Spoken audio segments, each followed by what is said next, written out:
Good morning, everyone. I think we'll get going. I know there are still people joining, but we've got quite a lot to cover this morning. Thank you for joining us in this first episode of our data protection webinar series. We've designed this webinar series as an introduction, really, to data protection law in the UK. And so many of you may already be familiar with some of the things we're going to cover. Equally, others of you may be new to the area or may have had to dabble in it in addition to your normal practice areas. We have two further webinars in this series. The second one's going to be covering key concepts in the UK GDPR, and the third one will look in more detail at Article 5 and the 6 principles. If you want to find out details in relation to those webinars, you can find them in the resources tab on our website. I should tell you before we begin just a couple of housekeeping matters. First of all, this webinar is being recorded, and after the webinar, the slides will be shared with you all so that you'll have copies of those after the event. Usually Will is able to get them up fairly quickly, so look out for those. You'll be emailed them as well as them being available on the Chamber's website. And those slides will contain our email addresses. So if you'd like to send us any queries or questions, please do follow up with us via email, either to us individually or to the Chamber's events at email address, and we'll do our best to assist you. So who are we? I'm Kuljit Bhogal, KC. I jointly head up the housing team, although both Jackson and I are members of the public law team. And Jackson's one of our junior members of Chambers. He has a developing practice in all of Chambers' main practice areas, but has a particular interest in data protection and is really the driver behind us putting this series of events together. We in the public law team, what we find is very often we might be dealing with something that is housing or licensing or another area in terms of the main subject matter, but that matters relating to data protection will crop up and are increasingly cropping up. And we thought as a result of that, it would be a useful thing to share some of the resources that are available out there and some content on how to approach data protection related problems. So that's one of the reasons why we devised this, is that there are many areas of work where there seems to be that overlap, particularly for local authorities and for central government, but not limited to them. It's obviously a huge area of law and is continuing to grow. And although we can't tell you everything about it in one webinar, our goal with this first introductory session is to assist you to be able to answer this question. Where should I go to find out the data protection provisions that apply to my situation? And we hope that by the end of this session, you'll be able to have those resources or sources at your fingertips, so that you are then well placed to look at things in a bit more detail, or indeed come to one of us if you need further assistance. So today we're going to be looking less at the specific text and rules and more at some of the key areas which some of the major pieces of law cover. And so we'll give you a whistle-stop tour of some of the major provisions. And it is very much a whistle-stop tour because some of the content is it is quite dry, but it needs to be known, and we need to have a handle on it. So we're going to get started. So in the UK, there are broadly four key areas or four key sources of law and guidance in relation to data protection law. And the first of those is something you've probably heard of, the UK General Data Protection Regulation, or the UK GDPR, which was retained in UK law following Brexit. The second is the Data Protection Act of 2018, which itself followed on from the EU's Law Enforcement Directive. Thirdly, we have the ICO guidance, the Information Commissioner's Office guidance, which gives more of a nuts and bolts of the rules and is very useful as a starting point. And as you'll hear later on, is written in very much of a user-friendly, practical way and can be a good source of information. And then finally, of course, we've got the case law that has interpreted these various provisions. So in terms of looking at those provisions in a bit more detail, if we go to the next slide, we can see that the origins of the UK GDPR is one of the complexities brought on by Brexit. So it's understandably, given the complexity of UK law in the post-Brexit era, is a significant source of difficulty and misunderstanding. So what we've got there is that when the UK effected its exit from the European Union, it retained existing direct EU legislation in domestic law as it applied by virtue of Section 3, and that was referred to as the retained body of EU law. And the UK GDPR was one of those pieces of legislation. That position has been amended significantly by the retained EU Law Revocation and Reform Act 2023, snappy title, and retained EU law has been rebranded or assimilated. And so the principles of EU law, such as the supremacy of UK law over domestic legislation and the like, no longer apply because of our departure from the European Union.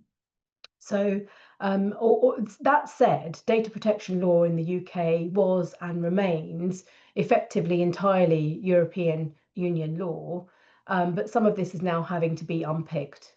And the 2023 regulations are an example of some of that necessary unpicking. So the UK GDPR forms part of the body of what we now call assimilated law, and references to fundamental rights and freedoms in the UK GDPR are to be read as references to Article 8 of the European Convention on Human Rights and Fundamental Freedoms.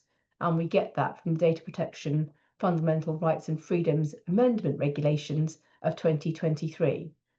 So what all of this means is that the UK data protection regime may soon look significantly different from the regime which applies in the EU, because we're slowly moving away from what we were obliged to do as a result of our membership of the EU. And there is significant discussion in Brussels about amending the EU's GDPR to make compliance less onerous for smaller businesses. So that's one thing to keep an eye out for. But the point of all of this is to highlight the fact that for our purposes, the UK GDPR survives, albeit as assimilated law with a different legal status, and it continues to be the most important source of UK data protection law. So that's the origin story. What about the UK GDPR then, in terms of the structure of that regulation? And as I said at the outset, I'll be taking you through a slide that covers some of the contents of the UK's GDPR. Some of that content isn't especially exciting, but Jackson and I thought it was important for you to get a sense of the structure of the provision so that you have that framework and can then work out where you might need to go when you're presented with a data protection issue in your case law, in your casework. So as I say, the main goal of this webinar is to tell you where you can find the rules. And in that regard, the first place to look is the preamble or the recitals. And they're not legally binding, as it says on the slide, but they can be used as a tool to interpret part of the text of the actual legislation, and so they are relevant. And that preamble makes extensive reference to the fundamental freedoms or fundamental principles of EU law, which we know are no longer in force. So there is some tension as to how this will be applied in the future, but for the time being, those provisions remain, and the preamble remains a useful interpretive tool. Following on from the preamble, we have Chapter 1, which are the general provisions. They're the introductory provisions about the scope and territorial scope of the provisions. And one of the important provisions is that expressly provides that the UK GDPR does not apply to processing by a competent authority for law enforcement purposes or intelligence service processing. That's dealt with under the Data Protection Act of 2018, and we'll come on to that a bit later. Chapter 1 also gives us some crucial definitions, and you'll find definitions of things like personal data, processing, and controller. Very often, a reference to Chapter 1 will be enough to answer a great many of your queries, because those definitions will tell you whether or not other provisions are then going to be triggered. And as an example, the definition of personal data is extremely important, because that will help you determine whether any data processing obligations apply at all. So that's Chapter 1. Chapter 2 is about principles.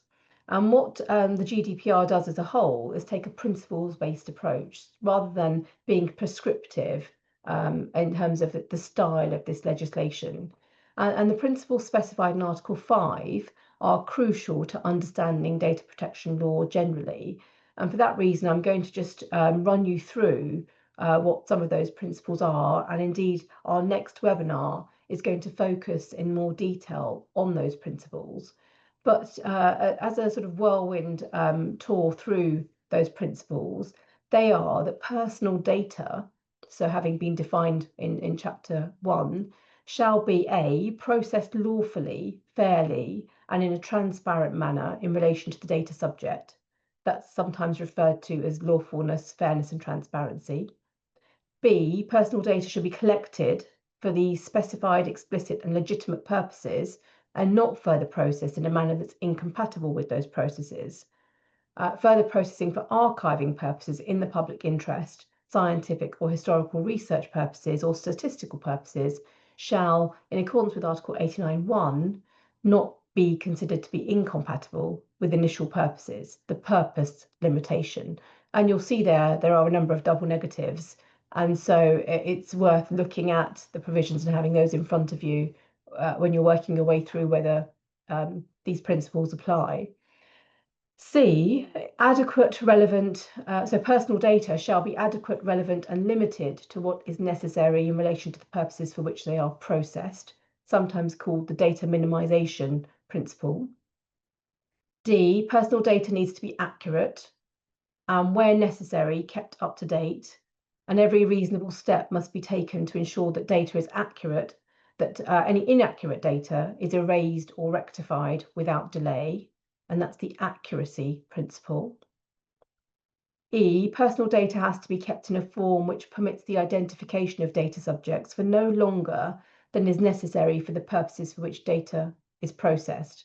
So personal data can be stored for longer periods insofar as the personal data will be processed solely for archiving purposes that are in the public interest, scientific or historical research purposes, or statistical purposes, subject to the implementation of appropriate technical and organisational measures required by the regulation in order to safeguard the rights and freedoms of the data subject. And the idea is you don't hold on to personal data for any longer than you need to for the purposes for which it's being used.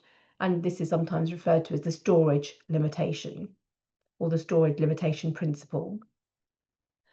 F, personal data has to be processed in a manner that ensures appropriate security of the personal data, including protection against unauthorised or unlawful processing and against accidental loss, destruction or damage, using appropriate technical or organisational measures, sometimes referred to as the integrity and confidentiality principle.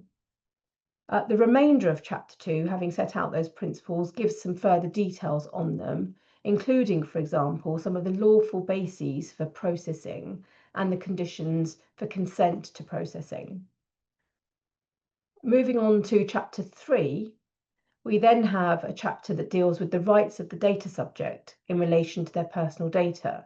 And some of these concepts may be familiar to you in your day-to-day work. So, for example, there is the right of access to personal data and the right of erasure, so the right, sometimes referred to as the right to be forgotten, the right to rectification, so if there's a mistake for that to be corrected, and several other matters that are dealt with there. And for many lawyers who are on this seminar, the most important of those will be the right to access, which forms the basis of what many of you may deal with or may have heard of as the subject access request. And that is spelt out in Article 15, if you want to look at that in more detail. We then move to chapter 4, which turns to the data controller and the processor, two key concepts in data protection law. And chapter 4 covers some of the fundamental obligations that are imposed on those parties in relation to organisational measures. Article 24, for example, imposes an obligation on data controllers to put in place appropriate technical and organisational measures to comply with the UK GDPR and to review and update these where necessary. Chapter 5 turns to data transfers and to data transfers to third country or international organisations. Article 44 states that the intention by sending data outside of the UK or the EU is that the provisions of the GDPR are not undermined. And Article 45 provides that the general principle that a data transfer to a third country may take place is based on the adequacy of the decision in relation to that transfer. So, for example, if there are adequacy decisions in place in relation to the EEA and the UK reciprocally, that means that apart from a narrow category, personal data can continue to flow back and forth without creating any GDPR issues. Articles 46 and 47 provide mechanisms where no adequacy decision exists for those types of transfers to be dealt with. And essentially, these require organisations to provide safeguards to ensure that people continue to have enforceable rights in relation to their personal data, notwithstanding the fact that it might have been transferred to a third country or to an international organisation. And then we have Chapter 6. Chapter 6 deals with the ICO, the Information Commissioner's Office, and makes the Commissioner responsible for monitoring the application of the UK GDPR. Within Chapter 6, Article 52 emphasises that the ICO is to be fully independent. Articles 56 and 57 provide some further detail on the ICO's powers and responsibilities. And importantly, those powers include enforcement and investigation functions. For example, the ICO can order the controller and the processor, and where applicable, the controller's or processor's representative, to provide any information it requires for the purposes of its tasks. The Commissioner is also given extensive corrective powers, for example, the issuing of fines. And so it's important to recognise that there are some consequences if the requirements of the GDPR are not complied with. On the next slide, we deal with Chapter 7. That's been repealed, but Chapter 8 deals with remedies, liabilities and penalties. And Article 77 is the source of the right to lodge a complaint with the ICO if the data subject considers that the processing of personal data infringes the UK GDPR. So that's where the entitlement to lodge that complaint comes from. There's also in Chapter 7 the establishment of a right of an effective judicial remedy against the data controller or processor, where GDPR rights have been infringed under Article 79. And pursuant to Article 82, that includes a right to compensation for material or non-material damage. And really there, Chapter 9 deals with, relates to specific processing situations. We're going to cover this in a bit more detail in the webinar that covers the Data Protection Act of 2018. And chapters 10 and 11 are largely sweep-up provisions. So that's a very quick, as I say, whirlwind tour of the various chapters of the UK GDPR. And I'm going to hand over to Jackson, who's going to discuss the DPA in a bit more detail.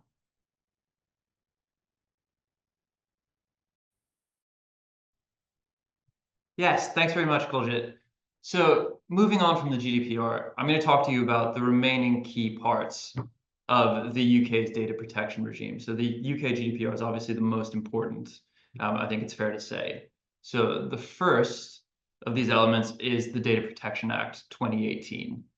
So that's kind of the other key supplementing act, if you like, to the UK GDPR.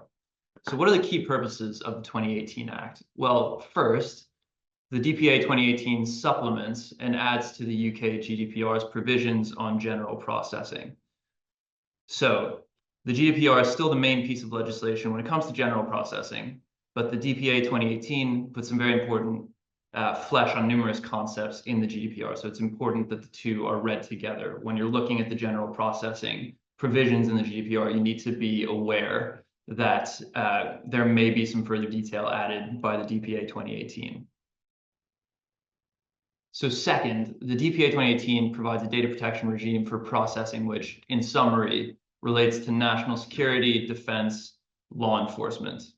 So if you are dealing with kind of data processing that does deal with any of those issues, first you need to satisfy yourself that you are within that territory as kind of the right kind of authority. And you just need to be aware that there are different provisions which apply, so you're not looking at the wrong kind of set of legislation. So the DPA 2018 would be your first port of call there. So third, the 2018 Act contains numerous key provisions relating to the ICO and the enforcement of data protection laws. So when many of our clients encounter GDPR issues, it's because the ICO has gotten involved. So they do so in the context of the ICO and the ICO's role as obviously the statutory body which is set up to, as Kuljit said, kind of safeguard the GDPR. So the 2018 Act contains important provisions on that as well. So similarly to what Kuljit did with the GDPR, I'm going to talk you through the structure of the Act and point to some important provisions in each section. So my goal here is to give you a general idea of where to look for the particularly important provisions and to give you a sense of how the Act is structured so that if an issue comes up in your kind of day-to-day working, you can say, okay, I heard about that. I know that that's dealt with under this particular provision of the DPA. So that's where I need to look. But in relation to the kind of the important concepts and legislative provisions, we're going to be diving into those in more detail in the next few webinars in this series.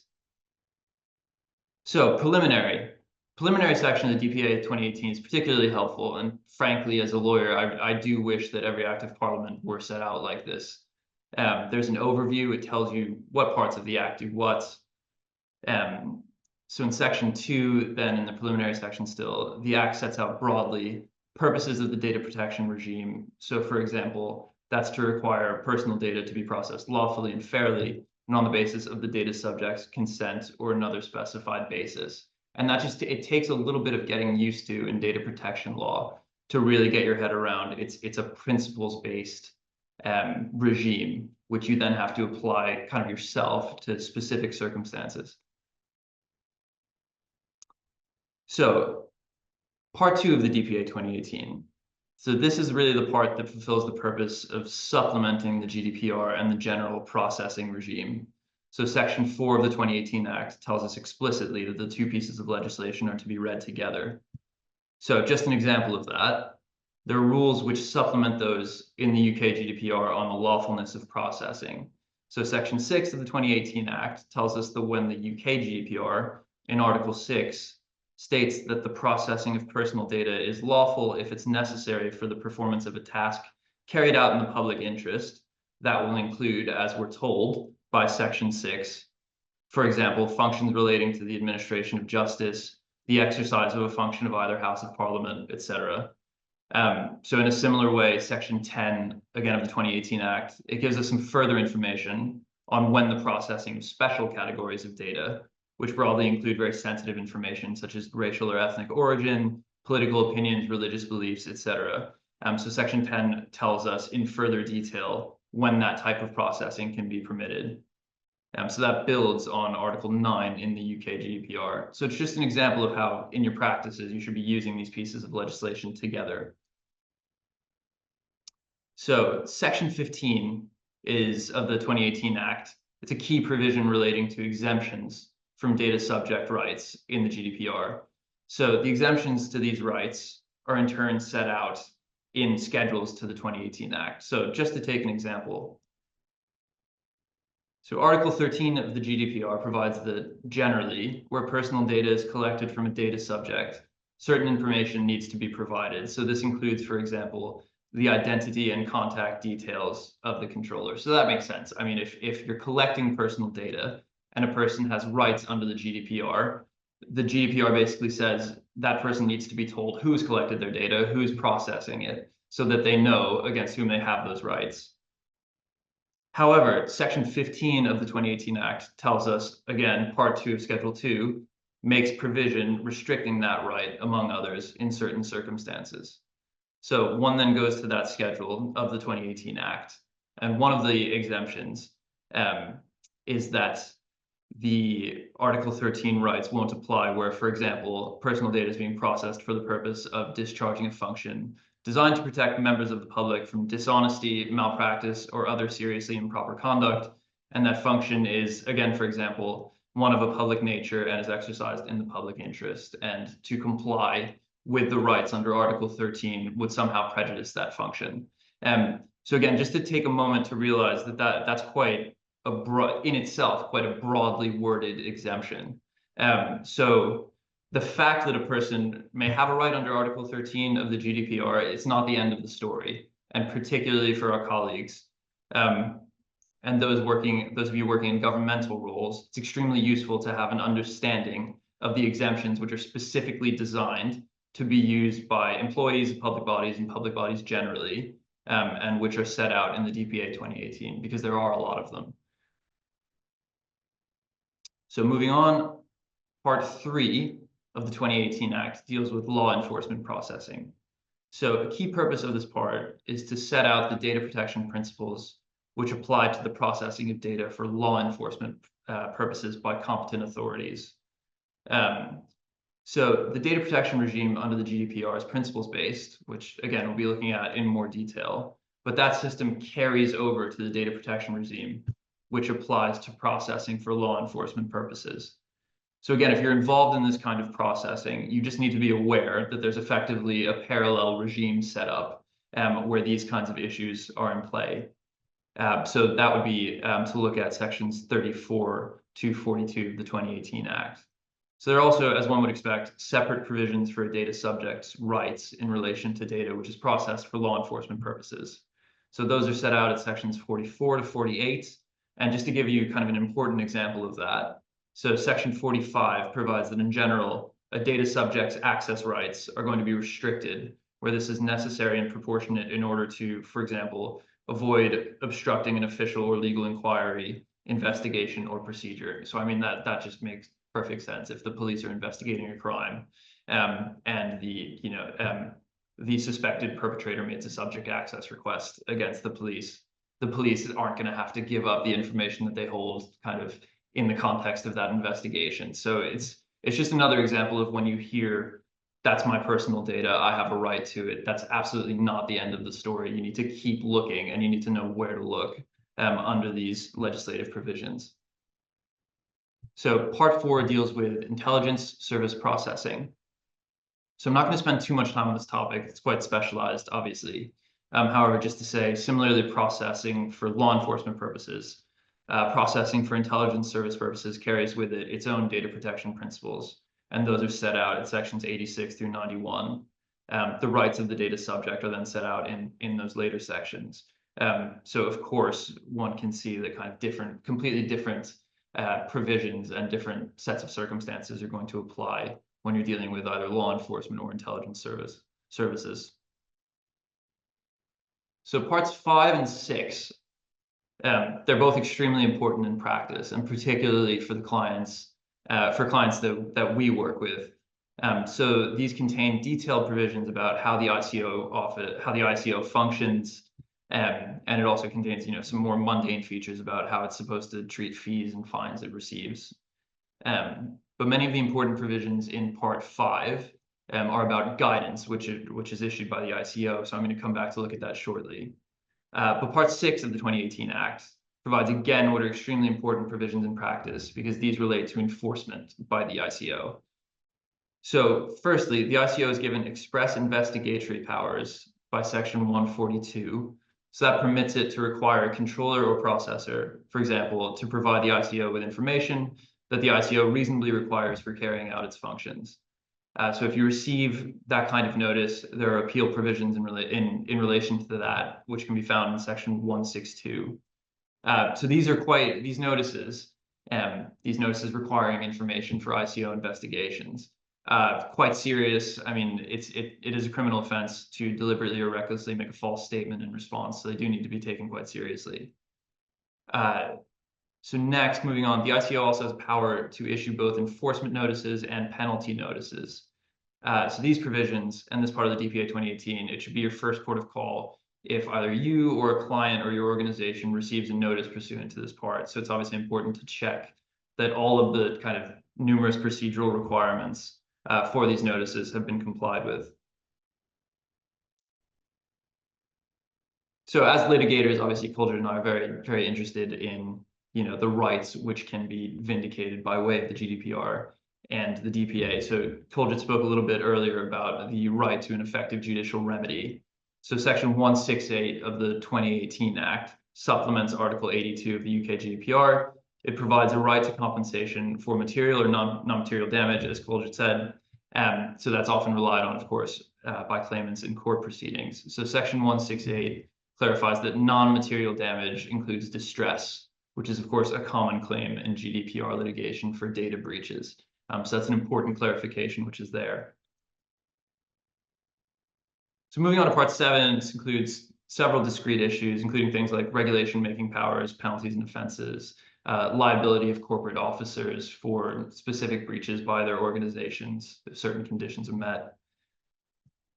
And moving on to the schedules. So in the DPA 2018, we can't neglect the schedules. There are certainly a lot of them, but they contain some of the most important provisions within UK general data protection law generally. So the most obvious of these provisions are the exemptions. And we've already kind of touched on how exemptions can basically function to negate the rights that people would otherwise have in relation to their data.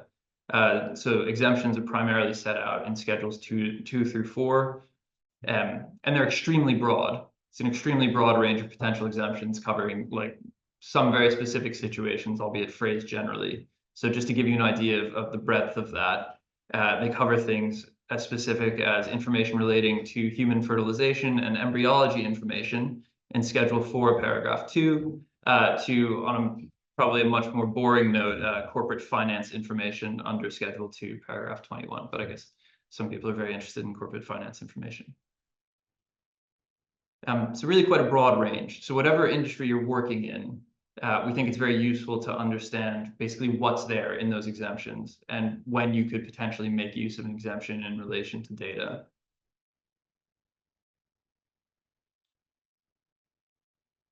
So the last source of information we're going to cover is the ICO guidance. I think there's a last-minute decision taken where basically we're going to dedicate a separate webinar later on to the case law. So we're just going to end with the guidance. So the ICO issues guidance and codes of practice from time to time on a range of topics pursuant to numerous statutory powers. So all of these pieces of guidance and the codes of practice, they're available on the ICO's website. And so importantly, many of these codes are actually subject to a formal parliamentary procedure. This means that when they're issued, they're admissible in legal proceedings, and courts or tribunals must take them into account where they're relevant. So it's obviously very important for GDPR litigators. It means that if your submission is backed up by a code of practice, you effectively have a significant advantage when it comes to litigation, because you're asking a court to follow a provision of a code, the importance of which is basically set out in statute. And just to put in a plug for this guidance, it's often an excellent starting point in research, and it may often also just be enough to answer the question completely. Although, of course, you should still check the actual provisions. So you can find the answer to many kind of data protection queries in that series of guidance. So the current guidance covers topics such as subject access requests, personal information, CCTV video surveillance, and many more. I mean, we get a lot of queries in relation to CCTV surveillance. I think it's commonly kind of a misunderstood topic because obviously it impacts on rights of privacy and data protection. So that's one that we're seeing crop up a lot in terms of complaints about CCTV.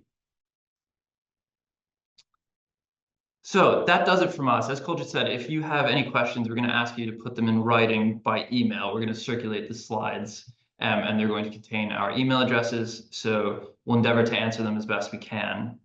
And just to put in a plug for the remaining episodes in this series, the next one is going to be on the 4th of June. We're going to cover the key concepts in far more detail. This was kind of a whistle-stop tour of the structures of the regulations, but we're really going to be kind of digging down into the detail next time. And thank you so much. And yes, thank you so much, everybody, for attending, and we hope it was useful.